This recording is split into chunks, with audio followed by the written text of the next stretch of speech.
கஜேந்திர மாமா இவ்ளோ பிரச்சனை பண்ணுவாருன்னு இவர் எதிர்பார்த்திருக்கவே மாட்டாரு. இதுல தாத்தாவும் கவிதாவும் வேற அங்க வந்துட்டாங்க. அவங்களுக்கு மட்டும் எல்லா உண்மையும் தெரிஞ்சிருந்தது, அது திவ்யாக்கா வரைக்கும் போயிருக்கும். நல்ல வேலை, எப்படியோ தப்பிச்சோம். இதெல்லாம் யோசிச்சுதான் இவரு டென்ஷனா வராரு.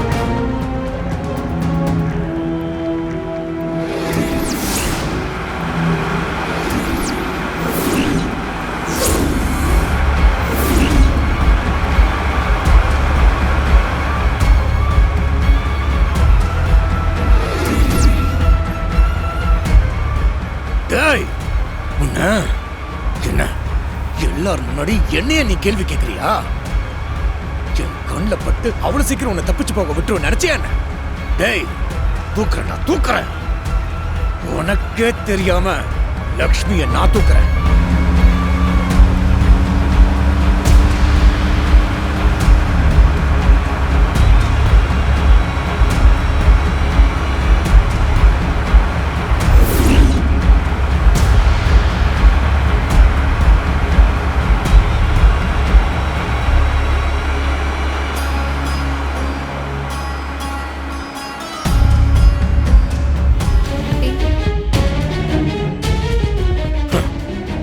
அவனுக்கு தெரியாம உன்னை தூக்கணும்னு நினைச்சேன். லட்டு மாதிரி அவனே உன்னை இறக்கி விட்டுட்டு போயிட்டான். லக்ஷ்மி, இன்னைக்கு எங்கிட்ட இருந்து தப்பிக்கவே முடியாது. நீ மாட்டலாம்.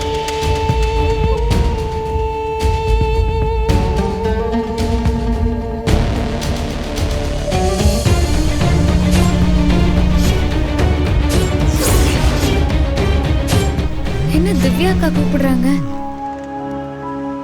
சொல்லுங்க அக்கா. மகா, இப்ப நீ எங்க இருக்க? அக்கா, மார்க்கெட்டுக்கு காய்கறி வாங்க வந்திருக்கேன்க்கா. மார்க்கெட்டா? எந்த மார்க்கெட்டு? அது எப்படி சொல்றதுன்னு தெரியலையேக்கா.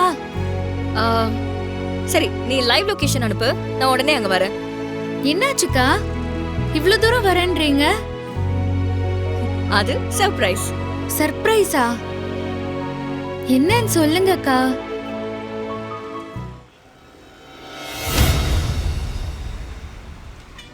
அது என்னன்னு தெரிஞ்சுக்கிற வரைக்கும் எனக்கு தலையே வெடிச்சிரும் போல இருக்கும். அது சொல்ல வேண்டாம்னு நினைச்சேன். சரி, நீ இவ்ளோ கேக்குறதுனால நான் சொல்றேன். உனக்கு நான் வந்து ஒரு Dress வாங்கி தர போறேன். அதுக்குதான். Dress-ஆ? எனக்கு எதுக்குக்கா அதெல்லாம்? ஏய், நீ நடிச்ச ஆட் எவ்ளோ பெரிய ஹிட். அதுக்கு ஏதாவது உனக்கு வாங்கி தர வேண்டாமா? என்னக்கா நீங்க சொன்னீங்க, நான் நடிச்சேன், அவ்வளவுதானக்கா.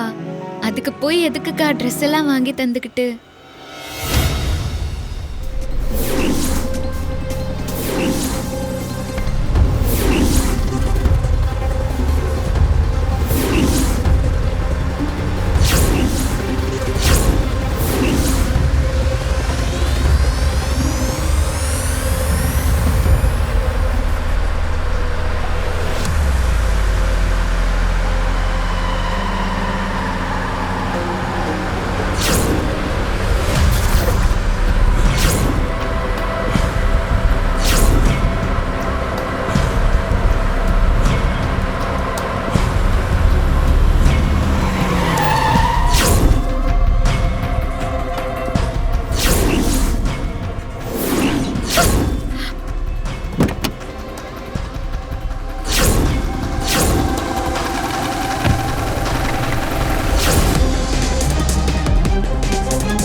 எங்க போனான்னு தெரியலையே. இப்ப எப்படி மகாவை தேடுறது?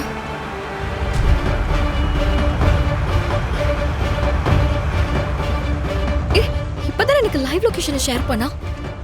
ஐயோ, இந்த டென்ஷன்ல நான் அதை மறந்துட்டேன் பாரு. இந்த லைவ் லொகேஷனை ஃபாலோ பண்ணி போயிடலாம்.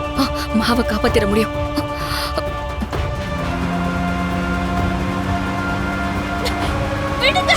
ஏய் இருடி. ஏய்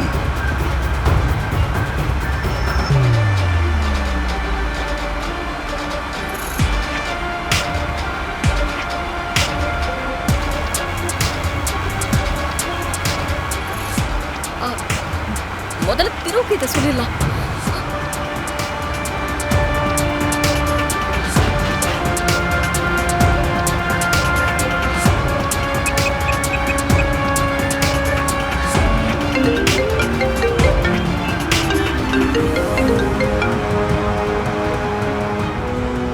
சொல்லு திவ்யா. திரு, மகாவை பாக்குறதுக்கு மார்க்கெட்டுக்கு வந்தேன். அங்க பார்த்தா யாரோ ஒருத்தன் அவளை கடத்திட்டு போறான்.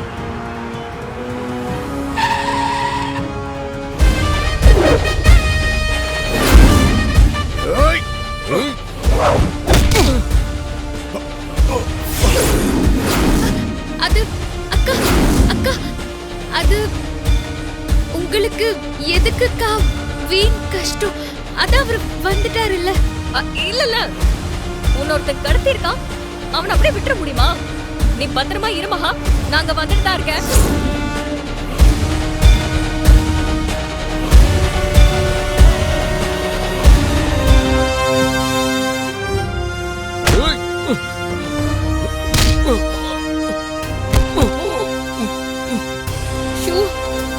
திவ்யாக்கா வந்து மாமாவை பார்த்துட்டா பிரச்சனையாருமே. என் கழுத்துல தாலி கட்டினது யாருங்கிற உண்மை மட்டும் அக்காக்கு தெரிஞ்சுட்டா, ஐயோ இது எப்படி சமாளிக்க போறேன்னு தெரியலையே.